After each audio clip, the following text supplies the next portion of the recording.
Assalamualaikum warahmatullahi wabarakatuh. Anak-anakku kelas 5A dan 5B, sehat selalu ya. Bertemu lagi dengan Ustazah Feni. Untuk kali ini, Ustazah akan memberikan materi akidah akhlak ya. Nah, untuk materi yang pertama yaitu kalimat thayyibah hauqalah. Dulu pada waktu kalian kelas 4, Ustazah pernah mengajarkan kalimat thayyibah hauqalah. Bagaimana sih bunyinya? Masih pada ingat semuanya loh ya. Bunyinya la haula wala quwwata illa billahil aliyyil azim. Nah, Rasulullah telah mengajarkan kepada kita bahwa apabila kita menemui kesulitan, kita biasakan mengucap kalimat hauqalah tersebut. Setiap pada kesulitan yang menimpa hambanya, Allah akan memberikan kemudahan. Nah, hal tersebut juga sudah tercantum dalam surat Al-Insyirah ayat 4 dan 5 yang berbunyi, fa inna ma'al usri yusron, inna ma'al usri yusron. Nah, intinya setiap pada kesulitan pasti ada kemudahan.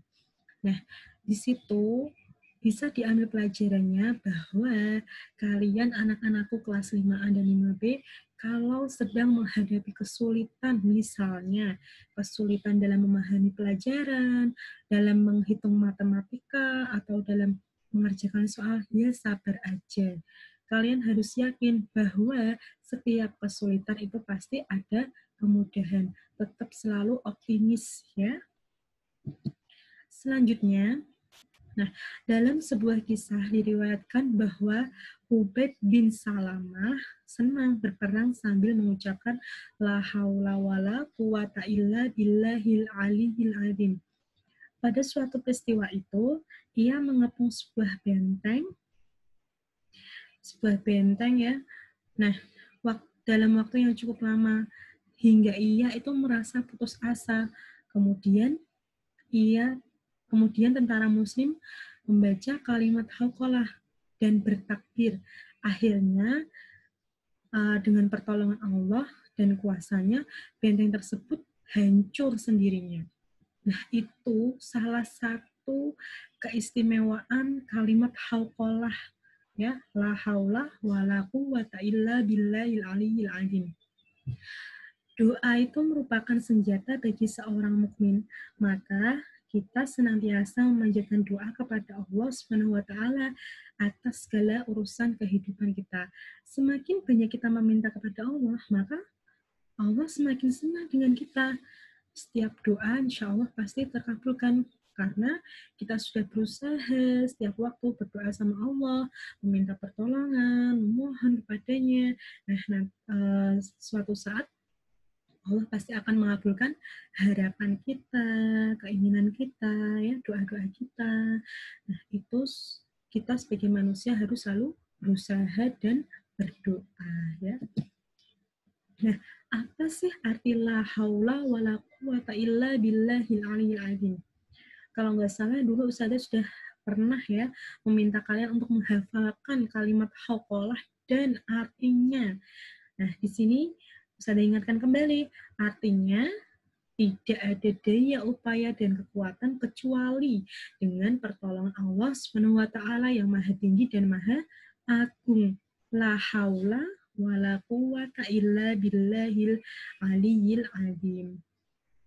Nah, kalimat itu mengajarkan kepada kita bahwa dalam menjalani kehidupan ini kita selalu memohon kepada Allah agar dimudahkan segala urusan kita, segala aktivitas kita yang selalu dijalani dalam sehari-hari. Nah, sebaiknya ya, menurut saya kalimat hauqalah ini dibaca setiap sudah sholat. Karena apa? Kita selalu meminta pertolongan Allah kan setiap waktu ya.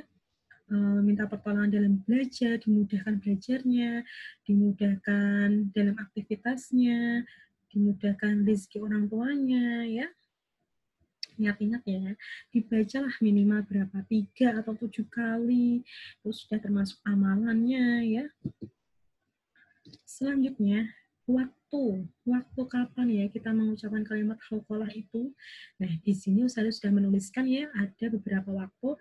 Yang pertama, apabila mendapatkan beban berat atau mengalami berbagai kesulitan dalam hidup, seperti ditimpa penyakit ataupun terkena musibah banjir. Nah, itu waktu yang tepat untuk mengucapkan kalimat hauqalah. Yang kedua, ketika mendengar seruan azan. Nah, ada kan azan yang kalimatnya berbunyi hayya 'alas shalah, hayya 'alal falah. Nah, kita wajib menjawab dengan kalimat hauqalah, la haula wala quwata illa billahil aliyil azim. Kalau kita selalu menjawab azan, kita akan diangkatkan derajatnya, dimudahkan segala urusannya. Coba buktikan aja ya. Yang terakhir, ketika meminta pertolongan kepada Allah. Ketika meminta pertolongan pada Allah, apakah setiap waktu? Ya, kita setiap waktu meminta pertolongan pada Allah. Meminta pertolongan itu artinya kita meminta sehat, meminta dimudahkan dalam belajar, dalam mencari rezeki, dalam berbuat baik, ya, dijauhkan dari orang-orang yang menzolimi kita. Nah, itu artinya kita meminta pertolongan pada Allah. Kalau kita sering membaca ini, kita terhindar dari semua itu. Insya Allah. Ya, selanjutnya, hikmah mengucapkan kalimat hauqalah. Ya, ini yang terakhir ya. Ada beberapa hikmah. Di antaranya, yang pertama, menghapus dosa-dosa.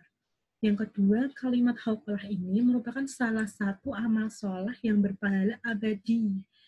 Ya, yang ketiga, sebagai harta simpanan di surga. Masya Allah, kita mengucapkan kalimat hauqalah ini, kita juga punya bekal, punya simpanan di surga nanti loh. Ya. Yang keempat, menghilangkan kesusahan atau kesulitan. Ya. Yang kelima, mempercepat datangnya rezeki.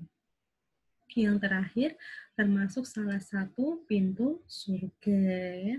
Ya, coba kita amalkan mulai dari sekarang. Sudah tahu hikmah-hikmahnya, kita amalkan. Sudah sholat, kita sempatkan untuk membacanya. Kalau ada azan, dijawab ya. Jangan malah ngobrol sendiri. Cukup sekian penjelasan dari Ustazah ya. Kurang lebihnya mohon maaf. Harapan Ustazah adalah kalian semua paham dengan penjelasan Ustazah. Kalau kurang paham, boleh tanya lewat WA ataupun voice note ataupun telepon ya. Cukup sekian dari Ustazah, kurang lebihnya mohon maaf. Wabillahi taufiq wal hidayah. Wassalamualaikum warahmatullahi wabarakatuh.